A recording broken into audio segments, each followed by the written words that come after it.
Hey everyone, welcome to You Own It with Jerry Thompson. This is episode, I think it's 19. We are December of 2025 here in East Aurora, New York. You see, I'm wearing a hat for no other reason than I'm cold.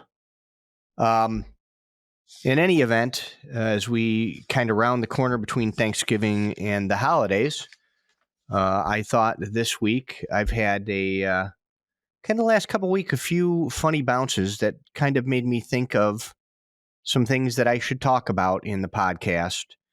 And today's podcast, what I'm going to talk about is things that can go wrong. So, one of the things that realtors dread is what I call the old deal fold. The deal fold is a scenario where you've put a house on the market, you have an offer on the house, contract is accepted, it's pending, a sold sign goes up, and the sale falls through. And a lot of times the perception would be in the marketplace, there's something wrong with the house, or what did that agent do? Or, there was something wrong, something was done incorrectly. And honest to goodness, most of the time, it's something that's completely out of you as a home seller's control, or out of the listing agent's control, or out of the buyer's agent's control. There are things we can do to minimize deal folds. There are things we can do as professionals to stay ahead of the curve, to sense problems, to correct problems. I have a whole episode on communicating with your clients, making sure they understand what to expect, what to do, when they need to do it. And it works for buyers and sellers agents, but there's never perfect. I always say if your work is just starting, as soon as you sell the house and get the contract, the rest of the work is actually closing it, succeeding in closing it.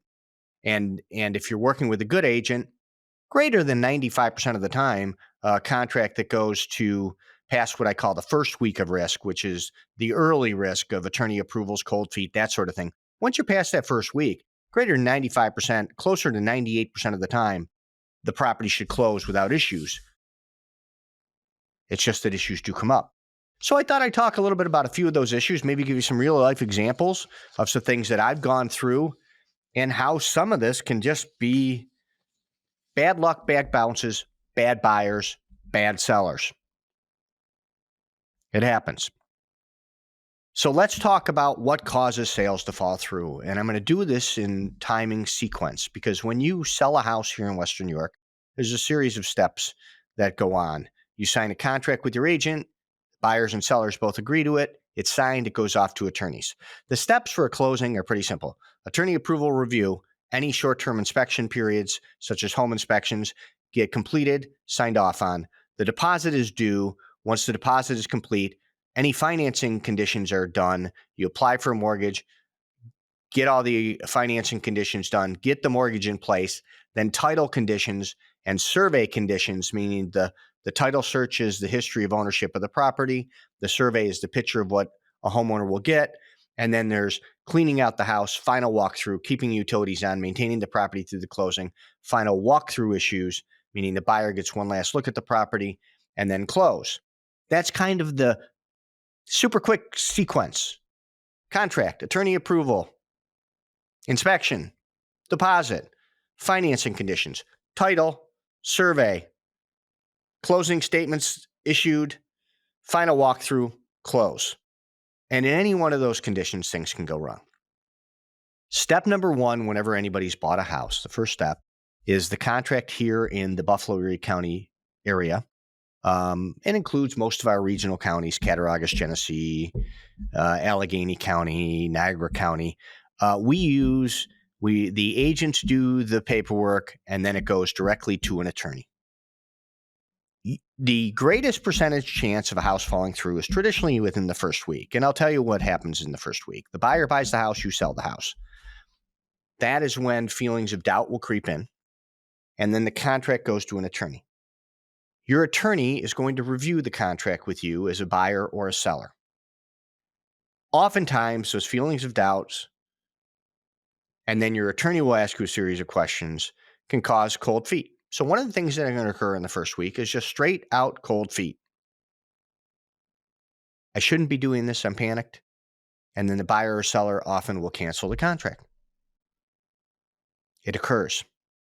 Nothing anybody can during that term and scenario do to stop it or change it. Sometimes a little bit of reassurance. Sometimes less negative vibes coming from people that are giving you input on the decision you're making, and being confident in the decision that you made will help you get through that. But if you're buying or selling, be forewarned. Everybody has second thoughts. Just don't let them overwhelm you. Realize that the decision you made is the right decision for you. But during the attorney approval period, certain things can go wrong. Contracts can't be agreed on. Let me give you a perfect example of that. I had a scenario probably about 9 months ago where a buyer was buying a 6-unit and the seller was buying a 6-unit. This is a residential property, 6-unit. The lending in that type of a property is what they call a portfolio loan. Some people like to refer to it as a commercial loan. We did the transaction on a residential agreement. In this circumstance, I was working with the buyer and the seller. I had both sides of the transaction. My representation, though, was to the seller. It wasn't dual agency. I didn't have any other relationship to the buyer other than helping them do the contract and make the offer, but I didn't give them any advice and guidance.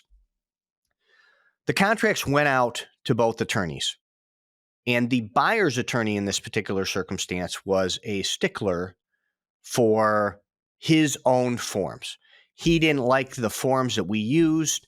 He wanted to change them.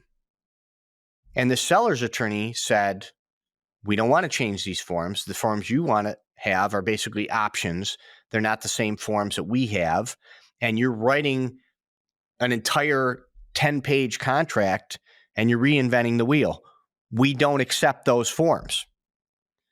And the buyer's attorney said, oh, okay. We said, just write up an addendum of the items within the standard contract you want amended, and we'll look at it. So the buyer's attorney said, oh, okay. And 2 days later, he sent back the same 10-page contract as addendum, like a wise ass, right? He was just proving his point. So this began to turn into a bit of a fight between the seller, myself, seller's attorney, the buyer who said they wanted it and they had instructed their attorney to get it done, and a buyer's attorney that insisted it was his way or the highway. So we went back again and said, that's not an addendum. That's a whole new contract. You've disguised an addendum. You literally made no changes. You took a week. You labeled addendum on the front of it, and you sent it back. The buyer and I talked several times. And the buyer said, I've instructed my attorney to keep it simple. And we then went back to that attorney and said, this is not going to be acceptable, because there were a lot of cons in his form. They were option dates. They were scenarios where all the way up to like 50 days or 60 days out, the buyer was doing due diligence and could back out for any reason whatsoever. That's not what we were doing here. And it ultimately fell through. And it fell through because there was a buyer's attorney that was unwilling to compromise what he was recommending to his client, a client that was unwilling to say to his attorney, this isn't what I want, and a seller that finally just said, you know something? I don't want to deal with this guy. Not going to deal with it. I have a property that's desirable. Somebody else is going to buy it, and I would rather sell it to somebody else and deal with this contract that takes my property off the market for 60 days and allows the buyer back out without any skin in the game, with no risk. And we all agreed, and the sale fell through. That is a good example of a deal falling through because of an attorney conflict. And ultimately, here's a good lesson for you when you're buying or selling or doing anything. If you hire an attorney, just as when you hire an agent, they represent you. They're more knowledgeable in the law than you. They have recommendations they're going to make to you. They're going to tell you certain things you should and should not do and why you should and shouldn't do them. But you're the boss. So in that circumstance, it got to be this scenario where we're bouncing back and forth. And the buyer kept saying, I just don't, I know what you guys are saying. I understand exactly what he's trying to do. I don't need all those options, but he insists on having them, and I don't want to fight with my attorney. Okay. You didn't buy the property. It got downright hostile.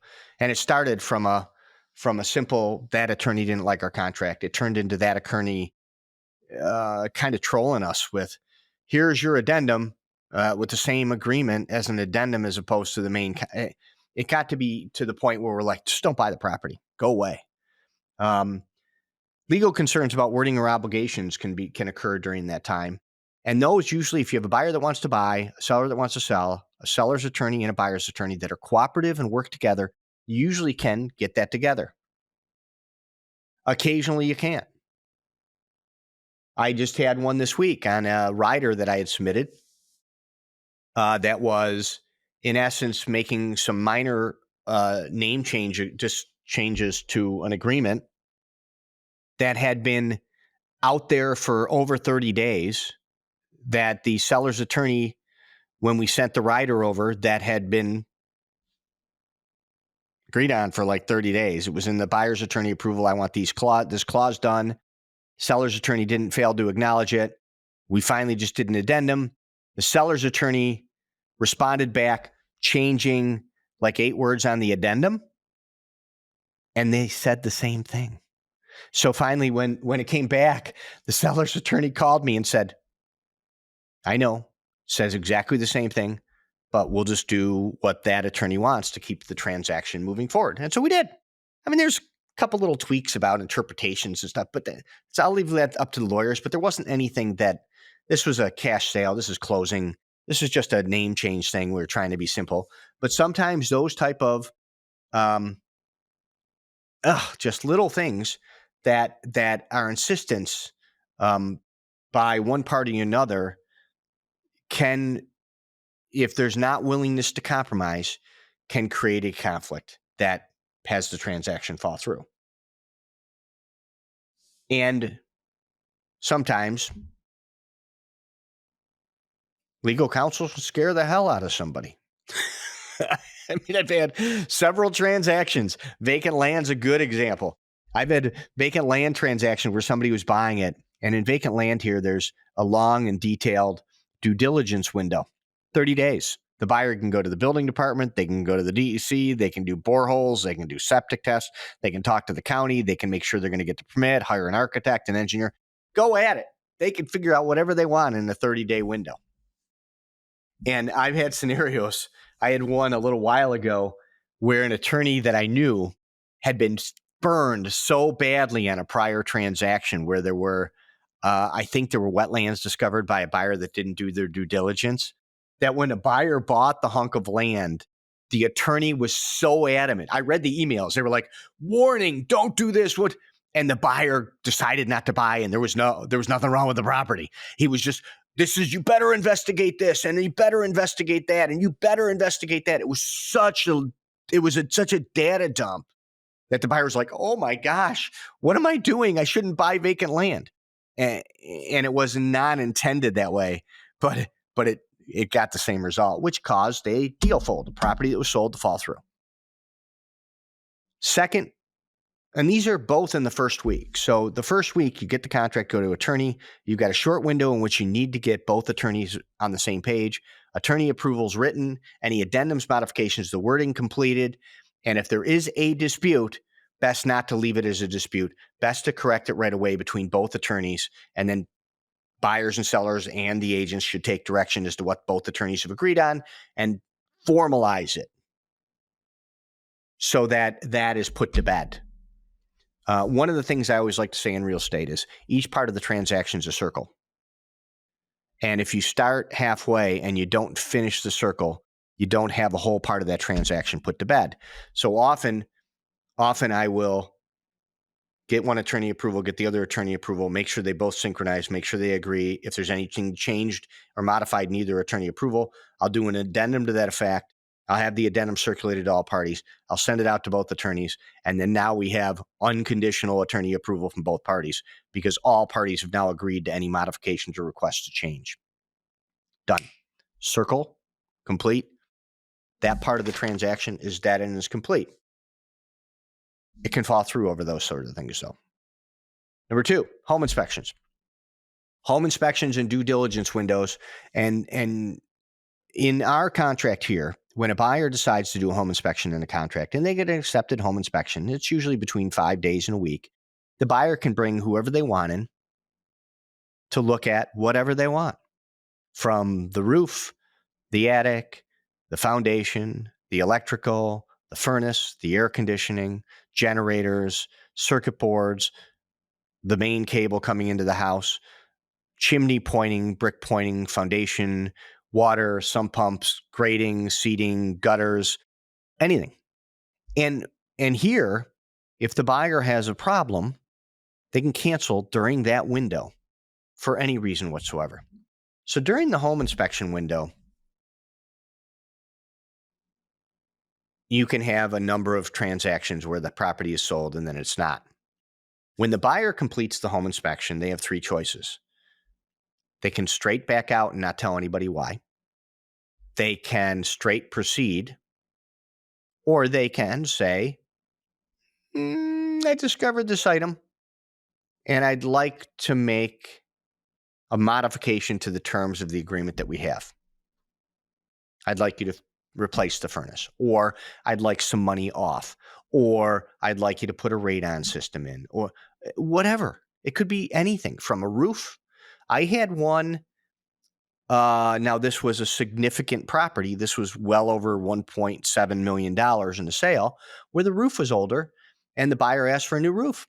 And the seller agreed and did a beautiful new roof prior to closing because the roof was old. Just was old. And the inspector said, this is it. It's on its last legs. Seller didn't know it was on its last legs. Probably had a year or 2 left.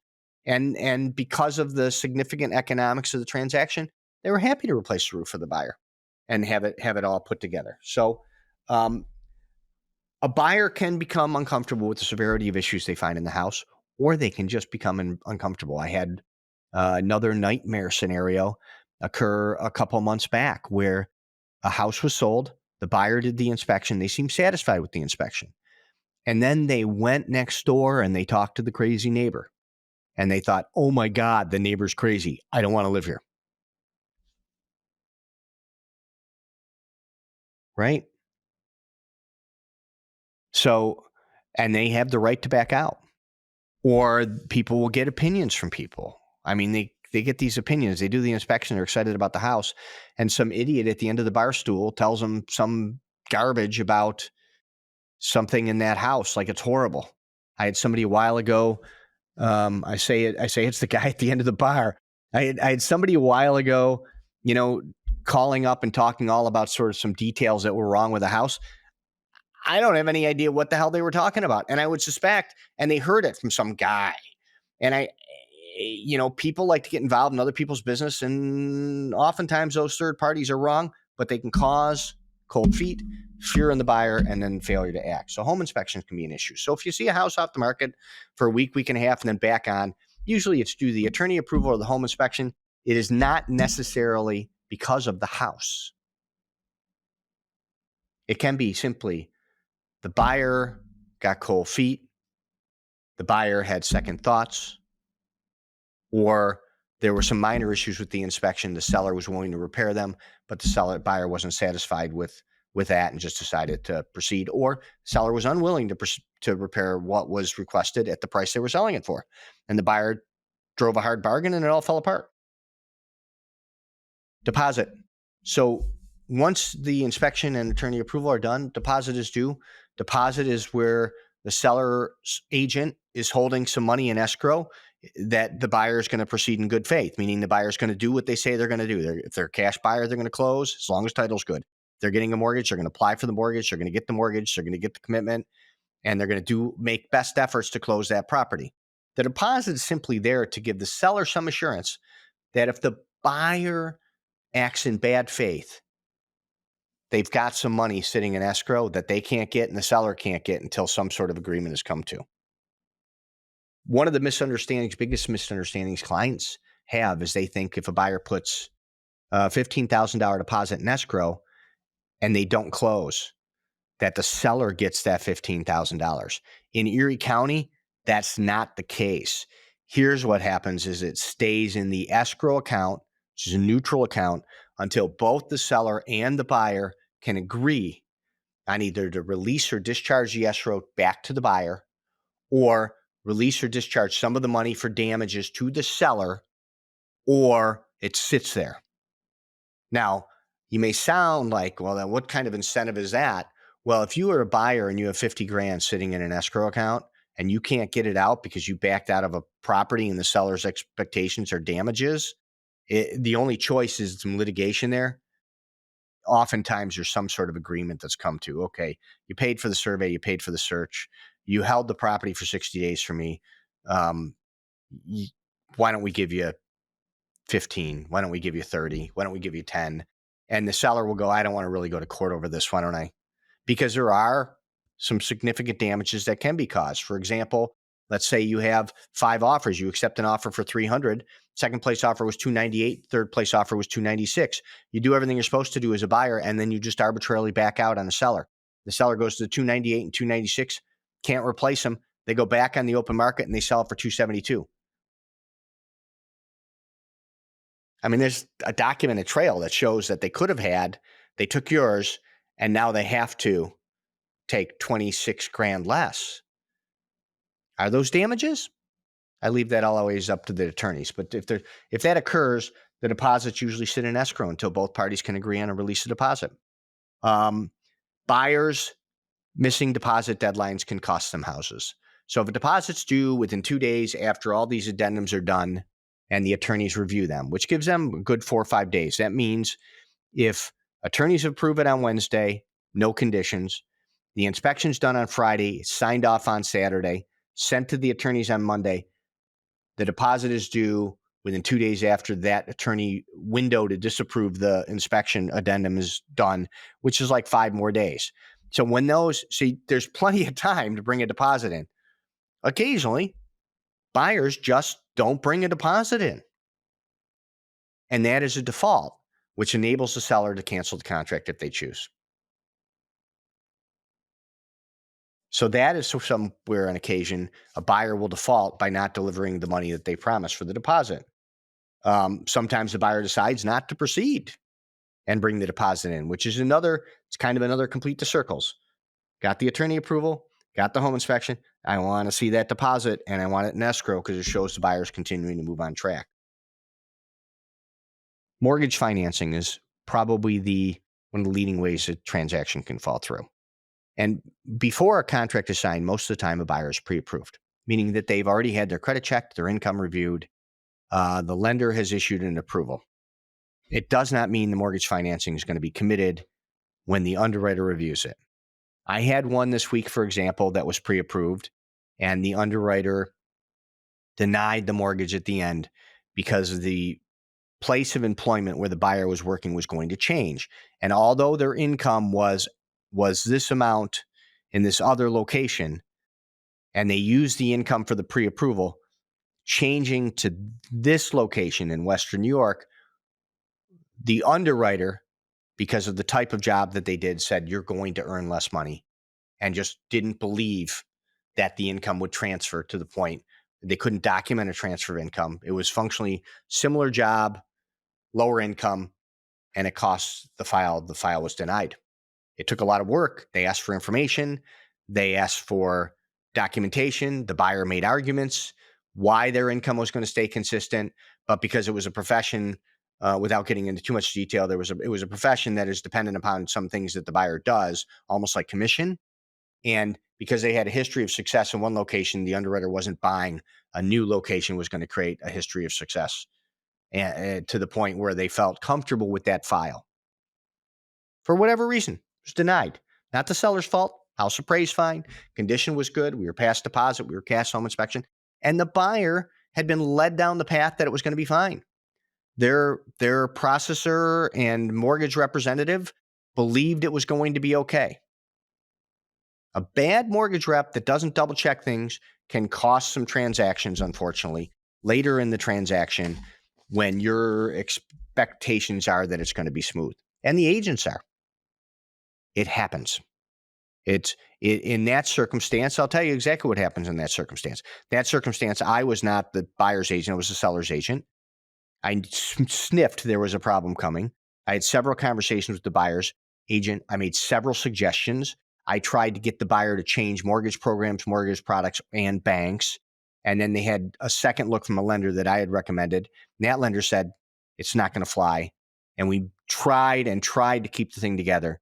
And at the end of the day, the type of mortgage the buyer was told they could get by a very large, you'd think reputable bank, the underwriter would not approve.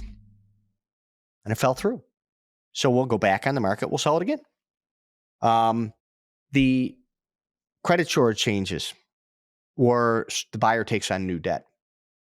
As a buyer, once you bought a house, do not borrow money for a car, for a credit card, for a dishwasher. Don't buy into one of those 0% down, buy all your furniture now, because you are financing something in the future. It will show up on your credit report when the lender runs the last minute review. It'll show up on your debt to income and it will cost you the house. If you miss a payment, your credit score, if you're tight on your credit numbers, your credit score can go down. It can change your entire mortgage terms. So you need to be very diligent once you've applied for the mortgage to maintain your status, job status. Years ago, I had a buyer change jobs in the middle of the mortgage process without talking to the mortgage rep. And because it was a change of field and it was a new career, even though it paid more, it was a better opportunity for them. They just never had a conversation with me or the mortgage rep. The bank didn't believe they had enough. I can't remember what we solved. We solved it somehow with like a family member or something. But at that time, the mortgage went from being approved to being denied. And it was one of those scenarios where the buyer's like, but I took a job that pays more money. Yeah, but you're going from architecture to being a chef. They're just not related fields. And so the lender got squeamish about that, didn't want to declare the new income as guaranteed, I guess.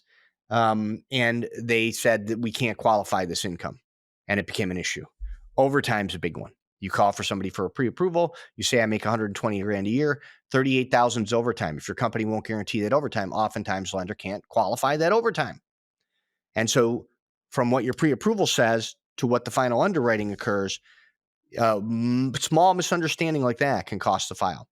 People lose their jobs.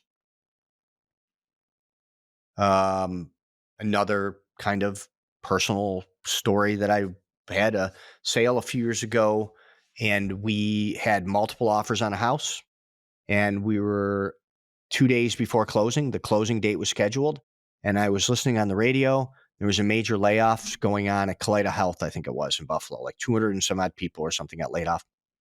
Our buyer worked for Kaleida Health. Gone in the layoff. And the entire transaction, seller had moved out of the house. The buyer had given notice on their apartment. And because of a job change at the last minute, the buyer couldn't get the mortgage anymore. And we were scrambling. The buyer was scrambling to secure their extensions at their apartment. The seller had to scramble. In that circumstance, again, I always say there's karma in real estate. So if you have something bad happen, oftentimes if you treat it professionally and well as a seller or a buyer, something good will happen to you. And it's karma. It just comes back. In that circumstance, my seller was like, hey, I get it. Put up no fight, got the buyer their deposit back immediately. We replaced the buyer with another buyer at the same price and closed in 3 weeks. It's karma. It's just how it works. My seller didn't react in a negative fashion, understood what happened, reacted positively, and the skies opened and said, here you go. We're going to get you what you deserve. I've done this a long time, and I'm a firm believer that when you treat people professionally and understand their issues as a seller or a buyer, I'm not talking about the agents in the middle, seller or buyer, buyer has a dilemma that's creating a problem in the closing, and you have some patience to work with them on solving that dilemma, you will get it solved. If the buyer has a serious issue to the point where the transaction is going to fall through, and they explain it to you and work with you, and you let them go, they'll be replaced and they'll be better. It's like magic. Job loss is a big one. I just talked about that. Credit score changes, new debt taken, big one. Buyer's loan applications denied. Appraisals coming in too low. So when somebody buys a house and applies for a mortgage, there's going to be, in most circumstances, a bank appraisal. Particularly if you're low money down, less than 20 or 25% down. And what that means is not an inspection. The bank is going to send a representative through, a licensed appraiser, who's going to go with your contract and say, oh, I see this property was bought for $212,000. Let me see if I can find comparables that support that. And it's important distinction. If you buy a house and you think the appraiser's there to come up with an arbitrary number to validate the house that you bought, that's not really the case. What they are there is to come and check on the numbers they're getting from the bank to make sure they have documentation for the lender that the value that's being paid is close enough that the lender can feel comfortable loaning the loan on that property. And what they'll do is look for comparables. A good appraiser will traditionally look for comparables that will fit the bank's parameters that justify that number. And usually the appraiser will come in at the list price or the purchase price and a little bit higher. Occasionally, an appraiser will come in lower. And sometimes you can then address it by asking for a second look. Not a second appraiser. You can sometimes have buyers or sellers agents review it, submit their own comparisons that meet certain appraisal required parameters within 6 months, certain location area, certain amount of bedrooms, bathrooms. And then the appraiser can say, oh, I missed that one a block over that would have helped. And I can drop out this low one, put in this one, and it will create numbers that make sense for the lender, and they'll correct it. On occasion, the appraiser will say, I looked, I can't find them. I had a house last summer that was in a neighborhood that was easy, shouldn't have been a problem to appraise. All the houses sold for $230,000, $240,000, and this one sold for $221,000. Except it was a 2-bedroom house, and the appraiser needed a 2-bedroom comparable within a certain radius, and we couldn't find one. So the 2-bedroom comparable dragged the value down by like $2,500 less than the sale price. And the dilemma with it is even, and this appraiser was fantastic to work with, even though me and the buyer's agent were sending documentation and supporting documentation, hoping we couldn't find that 2-bedroom. So finally it got to the point I called the seller up and I said, we've really worked hard to try to help this appraiser make an adjustment. It's not going any further. What do you want to do? And the seller said, I get it. And they took the $2,500 off. It's a rarity when that occurs, but it was really one of these like blips over the period of time required to meet the standard that appraiser needed. There were comparables that fit that 2-bedroom from like a year ago or a year and a half ago, but they were out of the window. We needed to provide 1 2-bedroom within a certain window, and it was the weirdest thing. I had one a couple weeks ago where we had it appraised at value, and then the buyer was getting denied for a specific program because something in their ratios didn't work for that program. The agent called me and said, we have these problems, but we have a solution. We changed mortgage programs because we had a program that would work to do the same thing. A second appraisal came in, and it came low for the new program, even though we had a high appraisal for the first one. We sent the first appraisal over to the bank, who then submitted it to the third party that hires the appraisal, who sent it to the appraiser. The appraiser reviewed it, found a comparable they didn't use, added it, and it came in at value. Appraisals can cause houses to fall through. Buyer can't meet lender conditions. Sometimes the lender will issue a mortgage commitment and have certain conditions on it. Those conditions can be a list of things: homeowner's insurance, verification of overtime, employer needs to send a letter stating that you're still employed a week before closing. Most of them are what I call redundant and ridiculous. They're pieces of paper that are just designed to go through the checklist of things you need to do to get the mortgage. Occasionally, there's a weird one in there that you can't do. And it's usually something that is title insurance is becoming a bit of an issue as mortgage condition. Homeowners insurance. You need to have a homeowner's binder in order to close. A lot of insurance carriers today are becoming sticklers with pre-inspection on the insurance before they'll issue the homeowner's insurance coverage. As insurance rates are going up, insurers are trying to protect themselves from insuring a house with a bad roof and then having the buyer file a claim when they get a leak in the winter. After paying $1,400 for their homeowners, they get a $6,000 of interior damage on the claim. You can't blame the insurance carriers, but every single mortgage commitment is going to require you to get a homeowner's binder. And I've run into at least 3 or 4 times this year in that homeowner's binder situation. Past inspections, past lender appraisals, past buyer inspections, everybody's reviewed it. The homeowner's insurance carrier has had an objection to something, and either we've had to correct it or the buyer gets different carrier, different insurance company that's underwriting risk differently. So homeowner's insurance, that can go wrong. Title issues is the next one. So after you go deposit or buy it, attorney approval, inspections, deposit, mortgage conditions, then usually both of the attorneys will begin to dig into the title.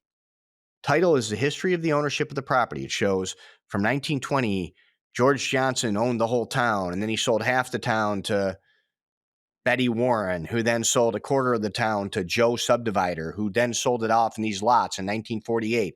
There was a mortgage placed for $800 by Sears in 1952, and then there was another mortgage put in 62 by Johnson, who then sold it here, and the mortgage was discharged and filed. It's a whole history of that.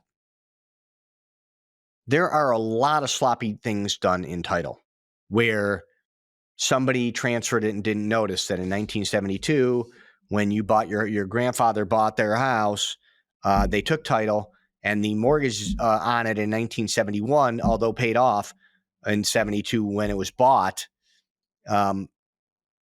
the attorney failed to file the discharge, or we can't file the discharge, or the bank never sent the discharge in.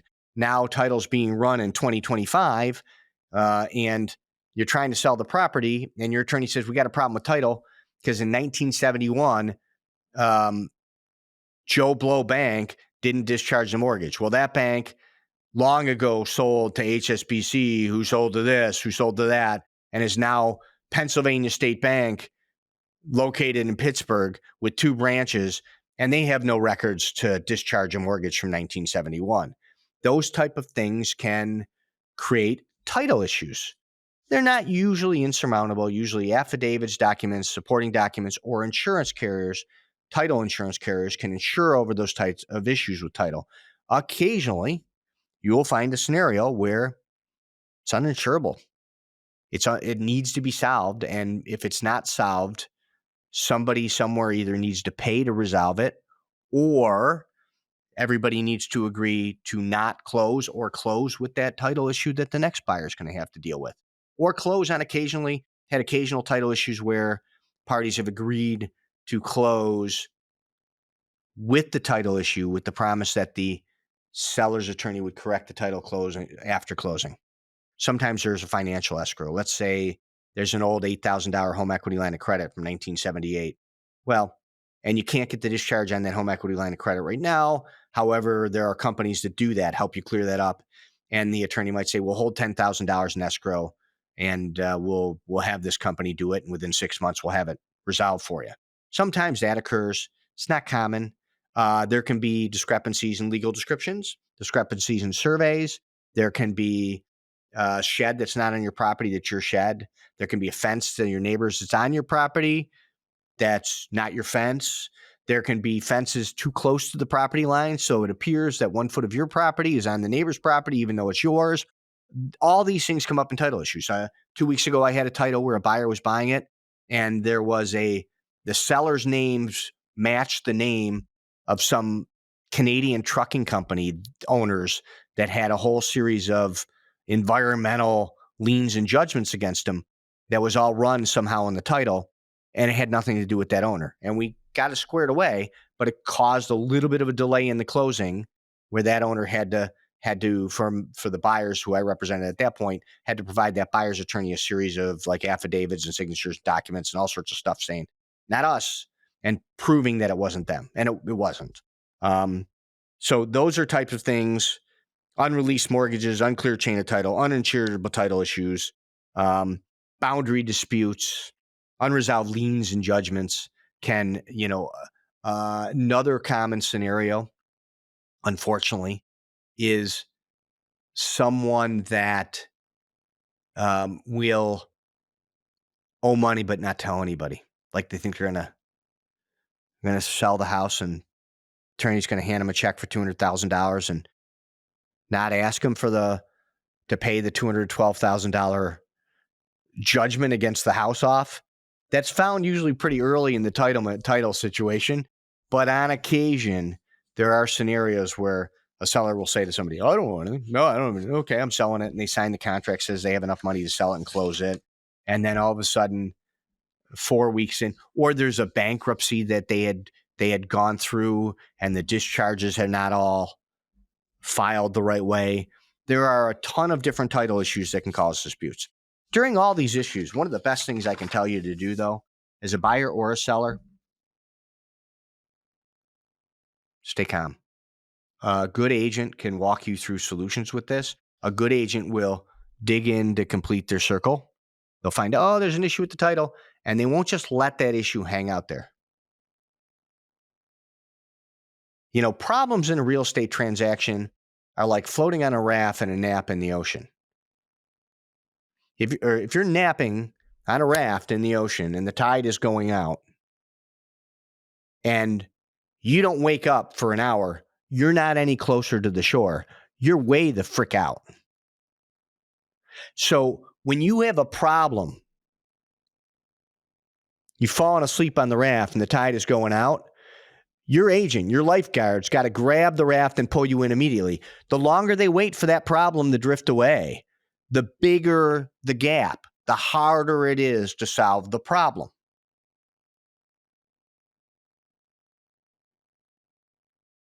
So communicate consistently as a buyer or seller with your agent. If your agent or you or your attorney and your agent or all three of you get together, if you're seller or buyer, whoever that may be, and you think there's a problem, have the agent complete the circle. Grab the raft, pull it in before the problem becomes so insurmountable. Somebody's going to be out in the middle of the ocean. You're dead. It's no solution. You hop off the raft, the shark's going to eat you. Try to swim in, you're going to drown. Problems do not get any smaller over time. They only get bigger over time.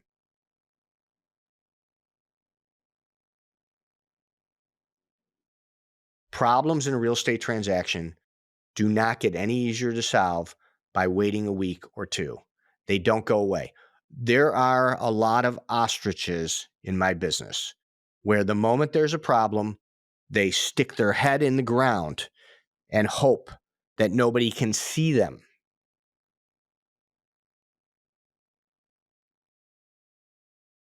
And a good agent will address a problem head on. If there is bad news, they will deliver it to you, and they will tell you what they're trying to do to fix it. And sometimes they can't fix it. But as a client of anyone, It is their obligation not to stick their head in the sand, not to let the problem grow bigger and go out to the ocean. So it's impossible to get and solve back. They'll complete the circles and they'll have that conversation. None of these scenarios where a transaction falls through are pleasant. There are seller's issues, especially at the end. So sellers, when you are selling a property, you have to move out before it closes. At least in Erie County, closing at 2 o'clock, you got to be out before closing. Buyer gets those keys. It's their property. It's not their property at 4 in the afternoon when they give you the money at 2. It's their property at 2. You have to move out. Sellers occasionally will back out due to something that occurs in their personal circumstances. Damages can occur during the move, or damages can occur during the time, the 60 days or so it takes to close. Sellers fix them. Give the buyer the house that they bought. Clean. Make sure the house isn't a pigsty, not a mess, not stacked up. Sellers sometimes don't do the repairs they agreed to in the home inspection. So buyer might say, I want a radon system for the home inspection. And then the buyer does the walkthrough and there's no radon system. Where's the radon system? Oh, they forgot. Well, that was agreed to. Do it. Or, so this reminds me, I'll tell you a story about this one. I've got a couple stories on this. Items removed or swapped that were supposed to remain with the home. Things attached to the home, like fixtures and things like that, are part of the contract. They are attached and they stay.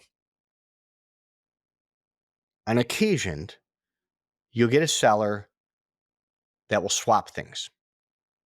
I had a seller once that had all these custom, your light switches, the covers, light switch covers. They were all these specific custom, they matched the decor of the room. Each of the light switches were part of the paint, part of the decor. And we went to the final walkthrough. Light switches were there all along. About 2 days before the final walkthrough, the seller switched all the light switches out with a generic tan light switch and said, well, I wasn't going to leave the light switches. First time in the all of the conversations were the light switches even an issue. They were not expensive light switches. They just had a certain decor, it was the most, and they really weren't that special. They just all matched the specific patterns of the room. They took the light switches, light bulbs. I've had sellers go through a house and I've gone through with a walkthrough and the light bulbs are gone. Light bulbs that are in permanent fixtures are supposed to stay. Lamps. I've had people take their dining room lamp. It's attached, it's affixed, it's bolted, and they leave hanging wires. And you go to the walkthrough and you're like, what on earth? So, the good movie to watch is like Home or something, with a house with, I think it was like Tom Hanks or something, or maybe it was Richard Pryor, where they did a walkthrough and the seller said at the walkthrough, bye, see that in-ground pool, we're taking that with us. And they laughed all the way through. And then they came after the closing and everything was gone that was affixed with the property. That's not supposed to be the way it goes. On occasion, sometimes there's, sellers honestly misunderstand and they take a lamp that they think that was supposed to be theirs, or sometimes there was a mistake. The seller wanted it excluded. They forgot to exclude it in the contract. The agent forgot to exclude it. The buyer forgot, knew it wasn't included, but it was included in the contract. Sometimes there are things that are supposed to be included. The buyer's agent forgets. Freestanding things like a fridge, for example. When you're buying the property, if you want the fridge, it's supposed to be included and it's a standalone fridge. If it's not in the contract, then it's not there at the walkthrough. You're out of luck. So the final walkthroughs can create that sort of last moment tension. And on a very rare occasion, it's almost never, but an occasion like even light switch situation, it was solved. I think we found where the switches were ordered from, and then got them all sent back to the house, and the owner just reordered switches for their new house. It was like they switched them back then, or most of these are easily solved between both parties. But there's occasional scenarios in all real estate transactions in which they don't close. And then the worst of them all is a buyer or seller that's met all the terms and conditions, has gotten title, and just doesn't close.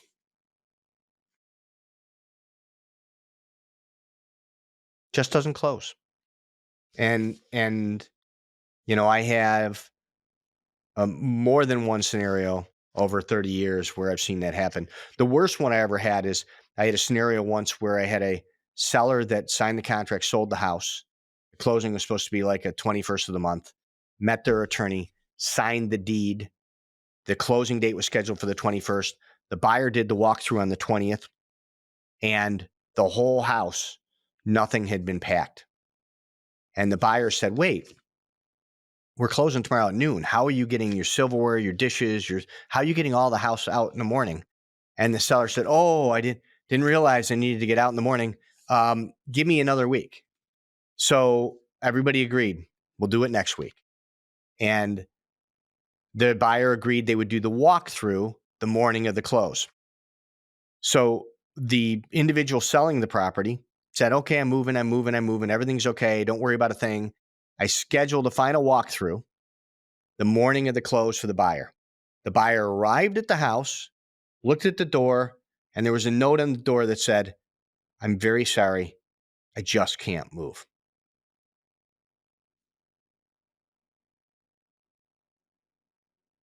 That is like the worst story I can tell you. I can tell you this, that seller is dealt with damages because there were things that there was such an act of, and I'm sure there were reasons, such an act of cold feet at the last minute that it did economic damage to the seller's agent, economic damage to the buyer's agent, economic damage to the buyer who was soon to be without an apartment. I mean, there was a lot of blowback in that scenario. It was dragged out for a while. I think to this day, the seller's still there. And why? They didn't say when they signed the deed to transfer or when the beginning of the transaction or the middle of the transaction. No idea why. Somebody didn't say anything about it at the time. I've had other scenarios where I've had cash purchaser 3 months into a transaction, closing date is supposed to occur, and then vanish.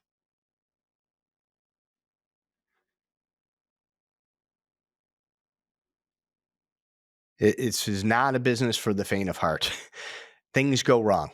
Now, this is over thousands of transactions, and I can give you two, on one or two hands, maybe those type of drastic scenarios. Most of them are more what I call at this point in my life, just petty and not worth the argument. Most of them, things fall through over, I want a lawnmower. You don't want a lawnmower. I want the lawnmower. You were including the lawn. It's an $800 2002 John Deere lawn tractor that is barely running. And we got an argument at the final walkthrough about it. Don't let that stuff, buyers, sellers, don't let that stuff end a transaction. Do not make it personal. As soon as it's over with, it's your house. You're not living with the seller. They're not living there anymore. They're moving out. It's your house. Sellers, if you don't like your buyer or something that they do at the last minute, calm like a no wind ocean, right? Let's deal with it. Let's complete our circle. Let's pull the problem in from the ocean. Let's tackle it and solve it before it gets way out there and becomes a insurmountable problem.